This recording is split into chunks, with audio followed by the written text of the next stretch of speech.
Introducción al análisis forense. Ficheros, historial de navegación, gran cantidad de información que se almacenan en nuestros ordenadores, portátiles, móviles y servicios en la nube. Cuando iniciamos sesión en servicios como Gmail, todo el comportamiento se asocia a una cuenta de correo e incluso a tu nombre real. Cualquier consulta o compra que realices en sitios como Amazon o publiques en redes sociales como Twitter queda siempre registrado. Todos los dispositivos móviles dejan huellas, las llamadas realizadas, tu geolocalización. Las cámaras de vigilancia en las ciudades y los comercios vigilan toda la actividad que realizamos, dónde cogemos un transporte público y nos bajamos en el metro, qué compramos, con quién hablamos. ¿Es posible usar todas estas huellas que dejamos como evidencias en un juicio?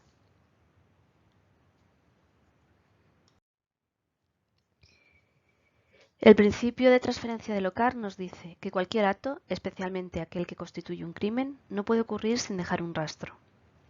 Este principio fundamental viene a decir que cualquiera o cualquier objeto que entra en la escena de un crimen deja un rastro en la escena o en la víctima y viceversa. Es decir, cada contacto deja una traza. Si nos centramos en el mundo real, hablamos de que al entrar en una escena del crimen pisaremos dejando nuestras huellas, tocaremos algún objeto dejando marcas dactilares, se caerá algún cabello, pero también me llevaré algo de la escena, barro, fibras, etc. Ya, pero ¿evidencias digitales? Pues sí. Podemos encontrar múltiples ejemplos de cómo el rastro digital de ciertos delitos llegan a las redes sociales. Algunos de estos delitos parecen incluso de chiste, como el chico que robó gasolina de un coche policial y lo publicó en Internet. O el prófugo detenido gracias a que publicaba en Internet todas las fotos de su vida.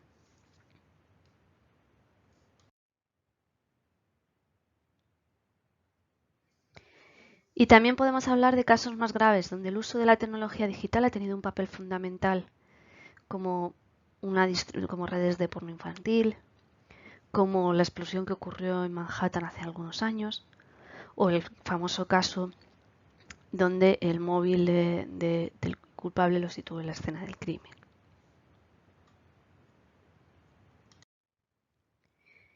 De manera que se propone que el análisis forense informático sea un proceso metodológico, guiado, de manera que evitemos errores o incluso invalidación de las evidencias digitales.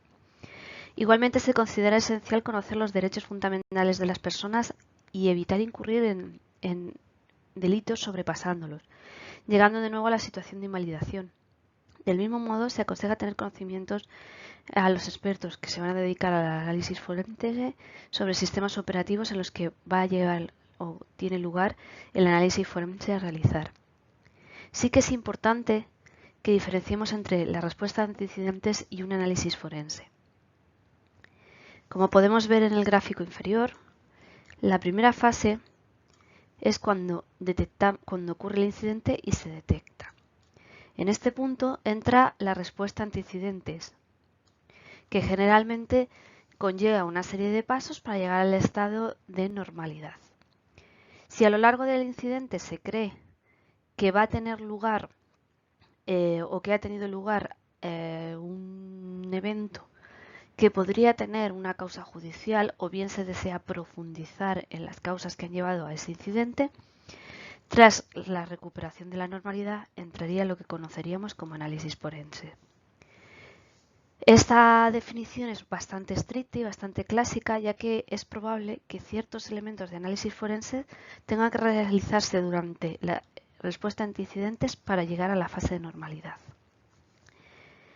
Una rama de la ciencia forense se focaliza en la correcta adquisición, preservación y análisis de las evidencias vigilantes, generalmente después de la ocurrencia de un incidente. Las fases habituales, por tanto, de la respuesta a incidentes son el detectar el incidente hasta realizar la contención adecuada y dar una respuesta. Y posteriormente conseguir que la recuperación del sistema a partir de este punto y realizar todos los análisis orientados a detectar el origen del análisis. Mientras que en un análisis forense, o en ocasiones también llamado pericial, usamos la informática forense para acceder inicialmente a un sistema que probablemente esté apagado o incluso solo a uno de sus discos duros extraídos ya del sistema, o bien a unidades de almacenamiento externo. Si el sistema se encuentra encendido con procesos en ejecución, vamos a poder trabajar tanto con datos almacenados en el disco duro como la memoria. Sin embargo, La respuesta inicial es fundamental para determinar qué tipo de evidencias vamos a poder capturar posteriormente para llevar a cabo este análisis. De manera que el principal objetivo, por tanto, es la investigación, la búsqueda y la captura de evidencias que den respuesta al objeto de un suceso tecnológico. Luego, el objetivo principal del análisis forense es dar respuesta a una serie de preguntas a través de indicios encontrados de la búsqueda, captura e interpretación de evidencias. Y esas preguntas van a ser: ¿qué ha sucedido? ¿Por qué ha sucedido? Y cuáles son las consecuencias de lo que ha sucedido. Podemos definir una evidencia electrónica o digital como cualquier información almacenada o transmitida en forma digital que cualquier parte de un proceso judicial puede utilizar como prueba. Por ejemplo, correos electrónicos, fotos digitales, registros de transacciones en cajeros automáticos, bases de datos, copias de seguridad, etc. El objetivo del análisis forense es explicar el estado actual de cualquier artefacto digital. Para ello, deberá poderse demostrar su integridad y autenticidad, es decir, que no se ha modificado o alterado su contenido en ningún punto. En caso de tratarse de información que ha sido transmitida, como un correo electrónico, debemos poder identificar tanto a los emisores como a los receptores. Las pruebas electrónicas presentan ciertas ventajas y ciertas desventajas. Por una parte, tenemos la volatilidad. Si trabajamos con ella en un entorno dinámico, como podría ser una red social, es un elemento que dificulta la posibilidad de que se desaparezca antes de poder ser capturada por el investigador. En volumen. En Internet la prueba es infinita, por lo que tendrá un doble papel. Podremos obtener muchas pruebas, pero a la vez nos obliga a mantenernos en constante seguimiento de los cambios que se producen. Es intangible. A diferencia de un documento, una prueba digital no la podemos tocar físicamente. Sí que podemos almacenarla en soportes, como dispositivos USB o discos duros. Siempre dejan rastro, y eso es una gran ventaja para los analistas forenses que tengan las herramientas adecuadas para hacer un seguimiento de la misma. Cualquier evidencia digital puede seguirse. Sin embargo, cuando una prueba digital es emitida, es decir, es transferida a través de diferentes instrumentos de enmascaramiento, sí que se puede impedir la identificación de las personas o los lugares desde los que se transmitió. Son modificables. La prueba digital es fácilmente alterable, con lo cual debemos contar con profesionales adecuados que verifiquen su autenticidad. Junto con el concepto de evidencia digital solemos encontrar lo que se llaman pruebas periciales, que son aquellas practicadas por un perito y que, debido a sus conocimientos especializados en una materia, están en una posición adecuada para aportar conocimientos técnicos que un juez no posee y puede emitir un dictamen sobre unos hechos que permiten a éste valorar adecuadamente el objeto de la pericia. La prueba constituye uno de los problemas fundamentales dentro de cualquier proceso judicial, puesto que la respuesta final que da el juez sobre una cuestión tiene que aprovechar los hechos debidamente probados. Además, hablar de prueba judicial es referirse a la determinación de hechos justificados de las resoluciones judiciales, es decir, que su objetivo final es esclarecer la verdad sobre los hechos. Cuando una prueba digital la pasamos al mundo físico, por ejemplo, cuando imprimimos una imagen, un correo o mensajes enviados por WhatsApp, tenemos asociado una gran pérdida de información, lo que puede suponer una reducción del valor probatorio de la evidencia por parte de la otra parte. Todas las evidencias digitales o documentos digitales deben ser selladas o deben garantizarse su integridad mediante la aplicación de alguna técnica digital de firma digital o bien mediante hashes para garantizar su preservación.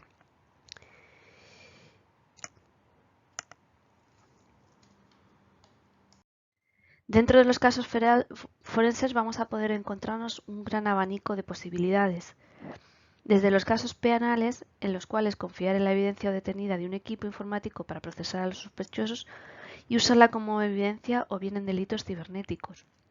También vamos a tener que tratar con casos civiles, donde vamos a tratar con los datos personales y comerciales descubiertos en un sistema informático que pueden utilizarse en casos de fraude, divorcio, acoso o discriminación. También contaremos con los casos que implican a las compañías de seguro, ya que las evidencias digitales descubiertas se pueden utilizar para reducir las indemnizaciones, fraude, compensación del trabajador, incendio premeditado, etc. Otro tipo de casos van a involucrar empresas privadas, donde la evidencia obtenida de la computadora de los empleados puede usarse como evidencia para casos de hostigamiento, fraude y malversación. Es cierto que en ocasiones podemos encontrarnos en colaboración con cuerpos y fuerzas de la ley, donde el análisis informático respalda las órdenes de búsqueda y manejo posterior a la crisis.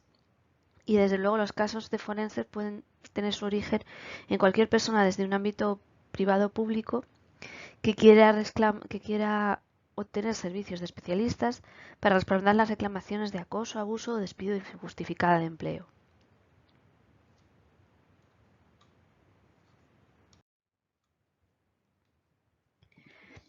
A priori, podemos creer que lo fundamental para enfrentarnos a un análisis forense es el tipo de dispositivo. Sin embargo, lo esencial e importante es el sistema operativo del dispositivo y las particularidades de este. Hoy en día hay multitud de dispositivos. A continuación listamos las más comunes para realizar un análisis forense informático. Servidores, ordenadores, móviles, tablets, discos duros, pendrives, smart TVs. Igualmente ocurre con los diversos sistemas operativos que se conocen en la actualidad. Podemos listar de mayor a menor uso los equipos Windows, los Mac, Linux y para dispositivos móviles podemos hablar de Android, iOS, Symbian, Windows Phone, etc. Por lo que además del dispositivo debemos conocer previamente las características o peculiaridades del sistema operativo que vayamos a analizar. Tal puede ser su sistema de ficheros, sistema de caché, procesamiento de eventos, registro, etc. Dependiendo del ámbito de lo sucedido, también podemos clasificar los análisis forenses de informáticos en los siguientes tipos. Estos tipos se basan en qué se busca en ellos y las acciones que se suelen llegar con más frecuencia para su análisis. El primer tipo sería el de malware. Se realiza en busca de software malicioso como malware, virus, spyware y otros programas no deseados que se instalan en los dispositivos. Lo ideal es encontrarlos mediante el análisis de los procesos del sistema y observar si existe alguna irregularidad. Los análisis basados en memoria RAM buscan poder extraer información sobre el estado inmediato del sistema antes de su volcado, para su posterior análisis. No siempre se tiene la posibilidad de extraer información valiosa, ya que la memoria RAM es el elemento más volátil en todos los dispositivos. Después pasamos a los dispositivos de almacenamiento.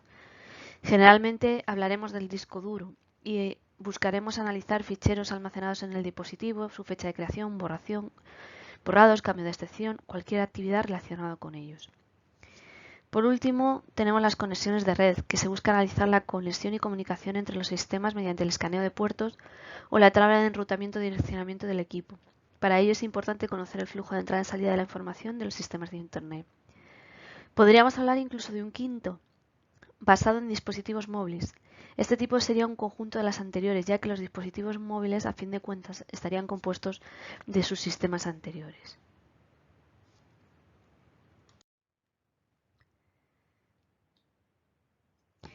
En base a las normas y estándares, el forense digital se puede encontrar en unas 5 fases o fases bien diferenciadas. La primera es la de asegurar la escena. Para ello vamos a realizar fotos o vídeos de la pantalla, vamos a realizar fotos del equipo y vamos a determinar si es necesaria la desconexión de la red eléctrica una vez recolectadas las evidencias. En la segunda fase vamos a identificar y recolectar las evidencias, tanto identificando todo el hardware que pueda contener información relevante para el caso, como el software específico más utilizado, así como la existencia de posibles servicios de Internet. También vamos a solicitar información a usuarios o administradores involucrados, como cuentas de usuario, contraseñas, aplicaciones, topología de la red, etc. En este caso, para la recolección o adquisición de evidencias es siempre importante respetar la volatilidad de las evidencias. El siguiente paso es mantener la cadena de custodia, preservando las evidencias, de manera que se pueda garantizar la no manipulación de la evidencia mediante la aplicación de sellados digitales o hash. Los algoritmos más utilizados suelen ser el MD5, el SHA-1, que no son aceptados actualmente por el Centro Criptológico Nacional, y el SHA-256 y el SHA-512, que son los más recomendados. El MD5 tiene problemas de fiabilidad debido a que ya se ha conseguido realizar colisiones entre diferentes archivos mediante la manipulación de los bytes del propio archivo. Y lo mismo ocurre con SHA-1, aunque el proceso puede ser mucho más complejo. Este hecho genera una duda plausible sobre su fiabilidad, por lo tanto es recomendable usar al menos SHA-256.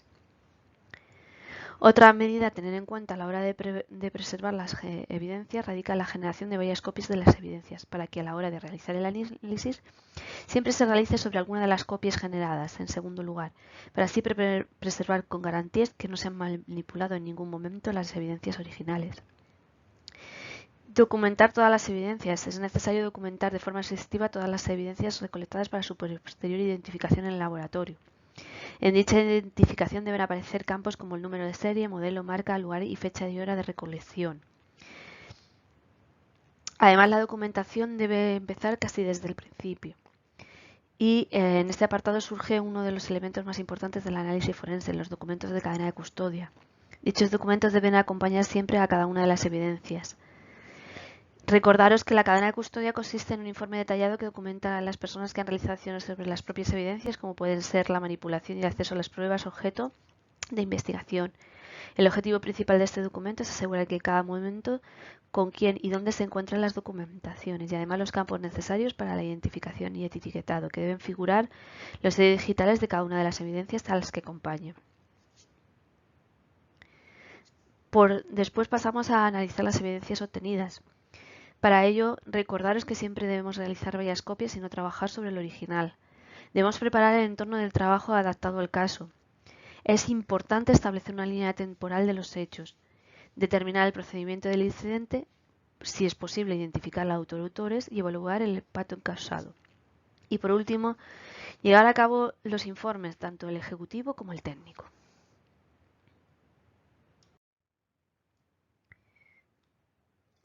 Hay que diferenciar bien entre dos ramas de la seguridad informática como son el análisis forense digital y los procesos de auditoría. En el caso de un auditor, su principal función es buscar fallos y vulnerabilidades existentes dentro del sistema, además de localizar problemas de seguridad que permitan a un atacante obtener acceso o realizar una elaboración de privilegios sobre el mismo. En el caso de un analista forense digital, su labor es certificar hechos que puedan ser contrastables mediante evidencias electrónicas, de manera que permitan esclarecer y determinar lo ocurrido. En base a esto, la labor de un analista forense no debe entenderse como una auditoría, ya que su función no es la de evaluar la seguridad de un sistema, sino la de extraer evidencias, y no debe usarse una actuación pericial como elemento para subsanar errores de seguridad. Vamos a ilustrar una pequeña introducción al análisis forense mediante un caso bien conocido, el caso del salón de té ruso. Si queréis consultarlo, podéis consultarlo mediante este enlace, donde podréis descargar los ficheros que vamos a utilizar en este ejemplo. En este ejemplo, la agente Natasha Romanov, actual agente secreto, ha decidido retirarse y abrir un nuevo salón de té en la plaza Lubyanka de Moscú.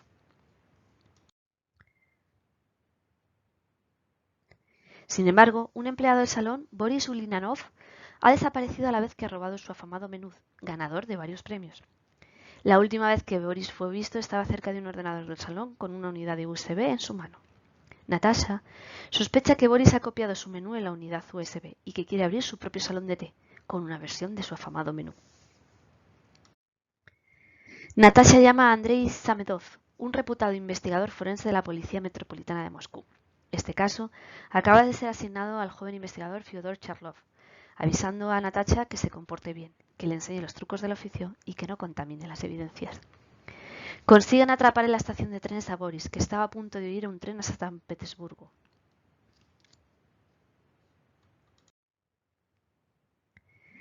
Tras registrar al sospechoso encontramos una unidad USB. El primer paso es crear una unidad exacta, una copia exacta de la unidad sin modificar del original. Después se debe etiquetar y embolsar, de manera que comienza la cadena de custodia, documentando quién tiene la imagen forense de la unidad y cuántas copias se han hecho. Un ejemplo de las bolsas que podríamos usar las tenemos aquí a la derecha de la pantalla. Fyodor, emocionado, desea mirar dentro del USB, así que abre una copia en su portátil y comprueba decepcionado que no hay nada. Bueno, no hay nada. Ya veremos, dice Andrei.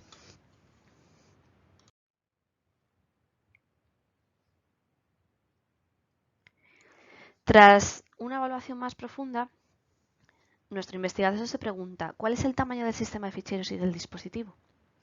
Podemos usar varias herramientas forenses para averiguar más sobre el dispositivo. Sin embargo, vamos a basarnos en la herramienta SleuthKit. SleuthKit tiene un kit para análisis de imágenes de discos bastante interesante y tiene una interfaz gráfica que es Autopsy, que se puede utilizar en Windows. Lo primero que vamos a hacer es crear un nuevo caso y añadir la imagen que hemos capturado de la universidad y vamos a ver que vamos a encontrar una anomalía. Veamos con más detalle ese fichero raro. Bien, ya tenemos abierto Autopsy y vamos a crear un nuevo caso para el caso del salón de té ruso. Lo vamos a llamar salón té ruso. Vamos a decidir el directorio donde lo vamos a guardar, donde vamos a almacenar y que se va a utilizar en este caso por un solo usuario. Vamos a ponerle un nombre, un número, por ejemplo, 1, 2, 3, 4 al caso. Ya hemos puesto pues, nombre, teléfono, notas, incluso podemos añadir organizaciones para crear la información o los metadatos asociados a nuestra investigación.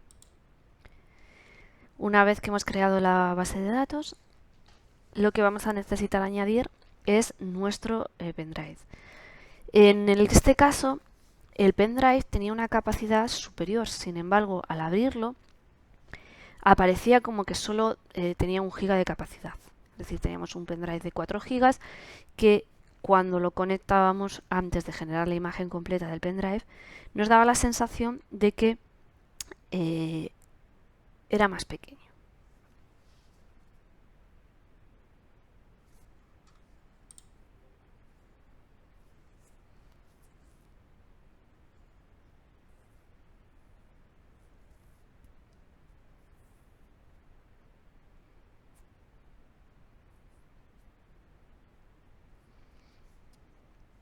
Tras unos instantes, bueno, pues está cargando, pero ya tenemos iniciado nuestro caso del té ruso. En este caso, si vemos aquí arriba, podemos añadir imágenes de datos. Podemos añadir, lo primero que nos dice es, bueno, vamos a añadir eso. Podemos añadir imagen o fichero de máquina virtual, un disco duro, un fichero lógico o un fichero que tenga una imagen de espacio. En este caso vamos a añadir una imagen de disco, ¿vale? En este caso la imagen de disco del salón de Rusaté es un fichero creado con Encase, por eso tiene la extensión E01. Le tenemos que decir cuál es la zona horaria en este caso del fichero, ¿vale? Estamos hablando de Moscú, con lo cual vamos a buscar Moscú. Aquí está Moscú, ¿vale? Y bueno, podemos ignorar archivos y además podemos autodetectar el tamaño del sector. El siguiente paso sería detectar qué queremos hacer, es decir, qué análisis va a hacer por nosotros Encase, ¿vale? No tenemos email, no vamos a tener probablemente sí, pero vamos a dejarlo.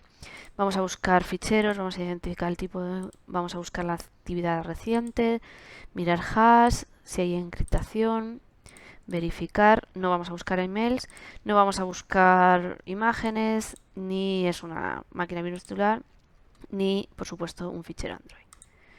Le damos a siguiente y bueno, pues se va a añadir el fichero, se está analizando, aquí abajo vemos cómo se está realizando el análisis.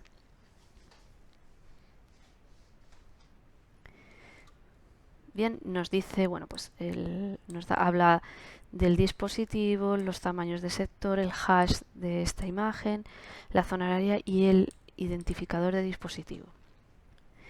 Si seleccionamos, bueno, pues tenemos algunos mensajes por aquí, vemos algunas cuestiones, tenemos todo el hexadecimal, ¿vale?, del fichero.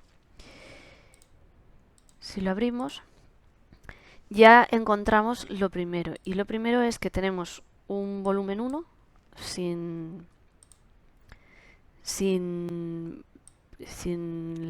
nos dice sin tabla de error, ¿vale? Pero ya en la parte de abajo, que es lo que vemos del S, vemos un poquito de menú. Si seleccionamos el segundo, vemos que es una unidad 2FAT normal y corriente. Y bueno, pues en esta unidad vemos que bueno, pues tenemos una tabla, una UMR, y hay un fichero app.txt que tiene una parte, ¿vale?, del menú. Y vemos que hay un tercer volumen que también tiene una parte posible del menú. Con lo cual vemos que, bueno, pues resumiendo, el pendrive tenía más unidades de las que se veían a simple vista, tenía 2 unidades aparte de la que hemos localizado. Y bueno, pues tenemos algunos indicios que parecen ir en la dirección de que el menú podría estar en nuestra unidad.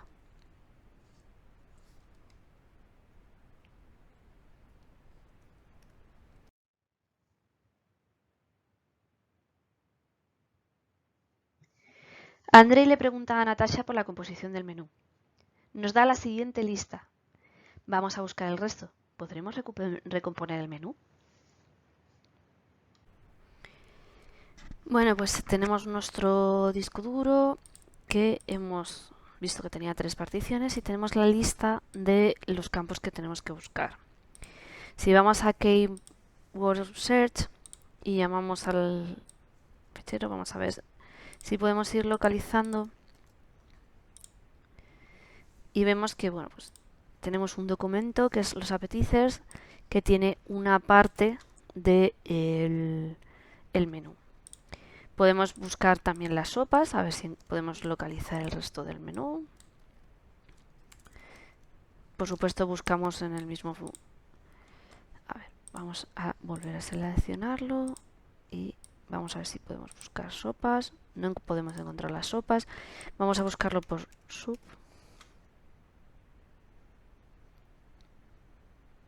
Que estaba escrito con mayúscula. Vale, con mayúscula. Y sí que encontramos en un espacio no... Tenemos un trozo de información. Si vamos a strings, pues a lo mejor no. En los ex probablemente esté por aquí. En algún punto la sopa. También podemos ver el texto indexado que ha encontrado. Y nos dice un poco pues por dónde más o menos está. Y podemos anotar toda la información que hemos ido encontrando. Tenemos la sopa, vamos a ver si encontramos los pancakes.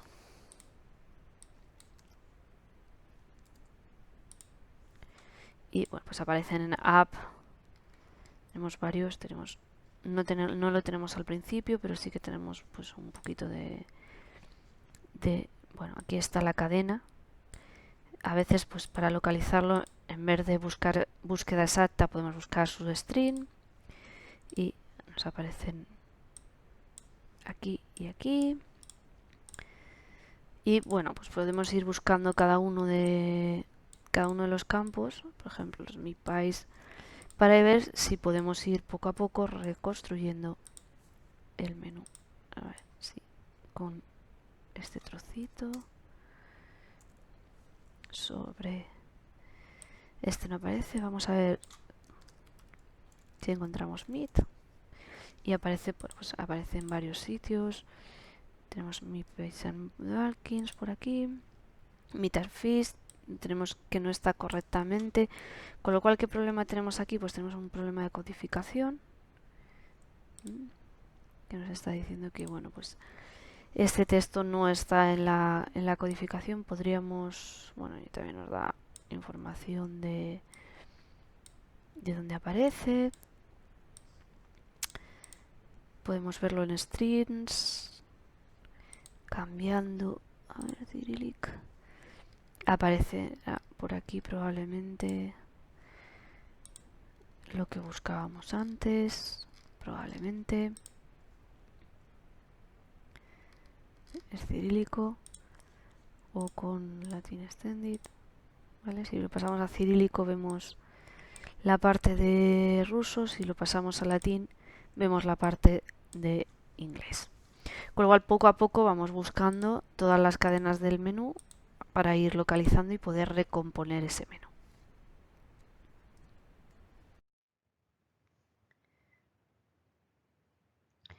Lecciones aprendidas. Vamos a concluir el caso del salón de té. El objetivo de un análisis forense es, mediante las evidencias y herramientas, demostrar hechos. Si tratamos de tomar partido por alguna de las partes del análisis, solo encontraremos lo que queremos demostrar. En este ejemplo, Boris podría ser culpable o no. Se debe realizar un juicio y siempre la última palabra la tiene el tribunal que juzgue el caso. De manera que antes de presentar nuestros hallazgos ante nuestros clientes o en un juicio debemos seguir una metodología rigurosa que garantice la correcta gestión de las pruebas.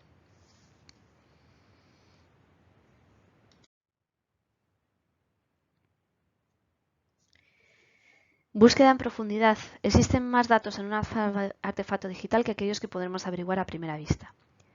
A primera vista podemos fijarnos en nombres de ficheros, directorios, logs. En este caso veamos que teníamos un USB de 4 GB que, sin embargo, cuya imagen era mucho menor a primera vista. Debemos comprender cómo funciona la tecnología para poder detectar dónde debemos buscar la información necesaria, qué ficheros están ocultos, datos que se encuentran en Slack, flujos en NTFS, ficheros de intercambio o ficheros borrados, que pueden darnos más información sobre la investigación. El uso de las herramientas adecuadas. Lo primero que debemos conocer qué herramientas son las adecuadas para recopilar y analizar evidencias. Podemos consultar una lista de las herramientas que existen en el siguiente enlace. Es fundamental que modifiquemos lo menos posible las evidencias durante su adquisición, así que debemos conocer las herramientas adecuadas y además cumplir con la ley. Sin embargo, también es fundamental que conozcamos la tecnología subyacente, ya que en ocasiones estas herramientas pueden fallar y darnos falsos positivos. Y por último, el reto tecnológico. Cada vez nos encontramos con el uso de técnicas orientadas a prevenir la investigación, como es la esteganografía, los servicios de comunicación anónimos, etc. Además, es necesario el uso de técnicas adecuadas que permitan recuperar y analizar los datos incluso en situaciones poco favorables. Y debemos aprender a discriminar entre los elementos que son relevantes para nuestra investigación y aquellos que no aportan información a la misma, ya que la cantidad de información a la que nos podemos enfrentar es enorme y va a ser muy complejo abordarla todo de una.